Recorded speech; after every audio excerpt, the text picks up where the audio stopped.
तुलसी माता को जल देते समय बोलने चाहिए। ये 3 शब्द जिनसे सभी मनोकामनाएं पूरी होती हैं। हम आज के प्रवचन में जानेंगे कि तुलसी माता को जल देते वक्त कौन से शब्द बोलने चाहिए। एक समय की बात है, भगवान विष्णु विश्राम कर रहे थे, तभी देवी लक्ष्मी वहां आई, पर भगवान विष्णु से तुलसी माता को जल देने के महत्व के बारे में पूछा। भगवान विष्णु ने उन्हें तुलसी माता को जल देने के महत्व को विस्तार से बताया। तब देवी लक्ष्मी ने कहा, हे स्वामी, आपने मुझे तुलसी माता के महत्व के बारे में बताया, लेकिन अब मैं ये जानना चाहती हूं कि तुलसी माता को जल कैसे देना चाहिए, उनकी सेवा की सबसे श्रेष्ठ विधि क्या है, और जल देते समय कौन सा मंत्र बोलना चाहिए। जो भगवान विष्णु ने उत्तर दिया, प्रिय देवी, जैसा कि मैंने तुम्हें तुलसी माता के महत्व के बारे में बताया, उसी प्रकार तुलसी माता को जल देते समय बोला जाने वाला मंत्र भी बहुत महत्वपूर्ण है। ये मंत्र 3 शब्दों का है, लेकिन इसका प्रभाव अत्यंत शुभ और कल्याणकारी है। जो भी रोज तुलसी माता को जल देते समय इन 3 शब्दों का उच्चारण करेगा, उसके घर में मां लक्ष्मी का वास होगा, तो उसकी दरिद्रता समाप्त हो जाएगी और उसे अपार धन धान्य की प्राप्ति होगी। मंत्र के महत्व को बताते हुए भगवान विष्णु ने कहा, इस मंत्र का महत्व सुनने से ही मनुष्य के सभी पाप नष्ट हो जाते हैं, जिससे हजारों वर्षों तक तुलसी माता को जल देने के पुण्य का फल मिलता है। फिर भगवान विष्णु ने देवी लक्ष्मी को एक कथा सुनाई। उन्होंने कहा, दक्षिण दिशा में यमनगरी नामक एक नगर था, जहां रमेश नामक एक ब्राह्मण रहता था। वह अत्यंत पापी और गलत कामों में लिप्त व्यक्ति था। जन्म से ब्राह्मण होते हुए भी वह धार्मिक कार्यों से दूर रहता था, नव पूजा करता था, ध्यान जप और ना ही किसी का सत्कार करता। वह मदिरा पान और मांसाहार भी करता था और हमेशा अनैतिक कार्य में व्यस्त रहता था। और वह ब्राह्मण दिन में खेत में काम करके पत्ते बेचकर अपनी जीविका चलाता था और रात में वैश्याओं के पास जाता था। इस प्रकार उसने अनेक वर्षों तक अपना जीवन इसी पापपूर्ण तरीके से बिताया। फिर एक दिन वह दुर्बुद्धि ब्राह्मण पत्ते इकट्ठा करने के लिए तुलसी की वाटिका में पहुंचा और पत्ते तो छने लगा। तभी एक काले सर्प ने, जो काल के रूप में वहां उपस्थित था, उसे काट लिया।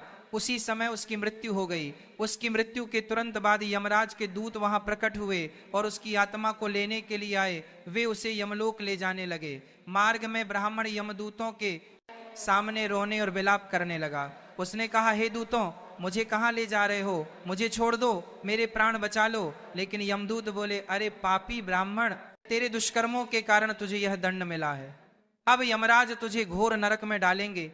यमलोक पहुंचने पर चित्रगुप्त ने उसे ब्राह्मण का पूरा लेखा जोखा प्रस्तुत किया। उन्होंने कहा, हे धर्मराज, ब्राह्मण ने अपने पूरे जीवन में केवल पाप किए हैं, इसने कभी कोई पुण्य कार्य नहीं किया। धर्मराज ने दूतों से कहा, हे दूतों, इस घोर पापी ब्राह्मण को नरक में डाल दो, इसे अपने कर्मों का फल भोगना होगा। यमदूत उसे ब्राह्मण को नरक में ले गए पर उसे भयंकर अग्नि में ढकेल दिया। वह कई वर्षों तक नरक की यातनाएं सहता रहा। इसके बाद उसे अगले जन्म में बैल के रूप में जन्म मिला। बैल का शरीर पाकर उसने भारी बोझ उठाने का कार्य किया। उसका मालिक उससे दिन रात काम करवाता था। जब उसकी शक्ति समाप्त होने लगी तो मालिक ने उसे एक लंगड़े आदमी को बेच दिया। वह लंगड़ा आदमी उस बैल का उपयोग अपने बोझ उठाने के लिए करता था। बैल ने 8 वर्षों तक उसकी सेवा की। फिर एक दिन बैल लंगड़े आदमी को लेकर एक ऊंचे पर्वत पर चढ़ा। अधिक परिश्रम और थकान के कारण वह बैल मूर्छित होकर गिर पड़ा और अंतिम सांसें लेने लगा। वहां खड़े लोगों को उस बैल पर दया आ गई। उन्होंने उसके मुख में पानी डालने का प्रयास किया। उसी समय पुण्यात्मा व्यक्ति भी था। उसने अपने पुण्य का कुछ भाग उस बैल को दे दिया। इसे देखकर अन्य लोगों ने भी अपने अपने पुण्य उसे देना शुरू कर दिया। उसी बीच में एक वैश्या भी खड़ी थी। सभी अपना पुण्य उस बैल को देकर उसका उद्धार करने का प्रयास कर रहे थे। यह देखकर उस वैश्या ने भी अपना पुण्य उसे बैल को दे दिया। कुछ देर बाद उस बैल की मृत्यु हो गई। फिर उस स्थान पर यमदूत आया और उस बैल के शरीर से उस ब्राह्मण की आत्मा को निकालकर यमलोक ले गए। यमलोक पहुंचने पर उसे यमदेव के सामने प्रस्तुत किया गया। चित्रगुप्त ने जब उसका लेखा जोखा देखा तो वे चकित रह गए। वैश्या के द्वारा दिए गए पुण्य के कारण उसके सभी जन्मों के पाप नष्ट हो चुके थे। यमदेव ने कहा, हे ब्राह्मण, उस वैश्या ने तुझे अपना पुण्य देकर तुझ पर बड़ा उपकार किया है। उसी के पुण्य के प्रभाव से तुम्हारे सभी पाप नष्ट हो गए हैं। इसलिए अब तुम्हें फिर से मनुष्य जन्म प्राप्त होगा। इस प्रकार वह ब्राह्मण पृथ्वी पर एक उत्तम ब्राह्मण कुल में जन्म लेता है। उस महापुण्य के प्रभाव से उसे अपने पूर्व जन्म की सारी बातें याद आने लगती हैं। जब वह बड़ा होता है तो उसे यह ध्यान आता है कि जब पिछले जन्म में जब वह बैल था तब एक वैश्या ने उसे अपना पुण्य दिया था। उसके मन में उस वैश्या के बारे में जानने की उत्सुकता जागती है। वह वैश्या का पता लगाकर उसके नगर में पहुंचता है। वहां वह वैश्या जो अब बूढ़ी हो चुकी थी उसे मिल जाती है। वह ब्राह्मण उसके सामने जाकर बार बार प्रणाम करता है पर धन्यवाद देने लगता है। वैश्या उससे पूछती है, हे ब्राह्मण श्रेष्ठ, आप कौन हैं और किस कारण मुझे धन्यवाद दे रहे हैं? मैंने आपका कौन सा कार्य किया है जिसके लिए आप मुझे नमस्कार कर रहे हैं? तब ब्राह्मण कहता है, हे माँ, जब मैं वही बैल हूं जिसे तुमने अपना पुण्य देकर जीवन दान दिया था। अपने पाप कर्मों के कारण मुझे पिछले जन्म में बैल बनना पड़ा। उस पर्वत पर जब मैं अंतिम सांसें ले रहा था तब तुमने अपना पुण्य मुझे दे दिया था। उसी पुण्य के प्रभाव से ही आज मुझे फिर से मनुष्य जन्म मिला है और अपने पूर्व जन्म की सारी बातें याद हैं। किंतु हे माँ, मैं यहाँ ये जानने आया हूँ कि तुमने मुझे कौन सा पुण्य दिया था जिससे मेरे सभी पाप नष्ट हो गए। मैं उस पुण्य के बारे में जानना चाहता हूँ। तब वेश्या ने कहा, हे ब्राह्मण श्रेष्ठ, मैंने तो अपने जीवन में कोई पुण्य का कार्य नहीं किया है, पर मेरे घर में एक तोता है जो पिंजरे में रहकर हमेशा कुछ बोलता रहता है, जिसे सुनकर मेरा अंतःकरण पवित्र हो गया। वही मंत्र मैंने आपको पुण्य स्वरूप प्रदान किया। फिर वह वैश्य और ब्राह्मण उस तोते के पास गए और उससे पूछने लगे, हे शुक, तुम कौन सा मंत्र बोलते हो जिससे हमारे जीवन का उद्धार हुआ? यह मंत्र तुम्हें किसने सिखाया और इसका क्या अर्थ है? उस तोते ने अपने पूर्व जन्म का वृतांत सुनाना शुरू किया। वह बोला, हे ब्राह्मण श्रेष्ठ जन्म, पिछले जन्म में मैं ब्राह्मण था। मुझे अपने ज्ञान का बहुत घमंड था। मैंने कभी गुरुजनों का सम्मान नहीं किया बल्कि उनका बार बार अपमान किया। अपने अहंकार के कारण मेरा स्वभाव क्रोधी और द्वेष पूर्ण हो गया। मैं सभी को तुच्छ समझने लगा और विद्वानों का भी अपमान करता था। कालांतर में मेरी मृत्यु हो गई और मुझे यमलोक ले जाया गया। पूज्य व्यक्तियों और गुरुजनों का अपमान करने के कारण मुझे तोते के कुल में जन्म लेना पड़ा। तोते के रूप में जन्म लेने के बाद छोटी अवस्था में ही मेरे माता पिता का साथ छूट गया। मैं अकेला पेड़ की डाल पर बैठकर रो रहा था। तभी कुछ मुनि उस मार्ग से जा रहे थे। उन्होंने मेरी दयनीय स्थिति देखी और मुझे अपने आश्रम ले आए। आश्रम में उन मुनियों ने मुझे एक सुंदर पिंजरे में रखा और मेरी देखभाल की। वे मुझे प्रतिदिन भोजन कराते और मुझसे स्नेह करते थे। उस आश्रम में वे मुनि, उनकी पत्नियां और बच्चे प्रतिदिन तुलसी के पौधे को जल अर्पित करते और एक मंत्र का जाप करते थे। उनके मुख से बार बार मंत्र सुनकर मैंने उसे याद कर लिया।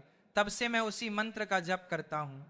मंत्र के प्रभाव से मेरे जीवन में सकारात्मक बदलाव आने लगे। मुझे अपने कर्मों का पश्चाताप हुआ और मेरी मृत्यु भी टल गई। मेरी आयु 100 वर्ष हो गई, पर इतने वर्षों तक मैं जीवित रहा। एक दिन रात के समय एक चोर उस आश्रम में आया और मुझे वहां से चुरा लिया। बाद में इस वेश्या ने उस चोर से मुझे खरीद लिया।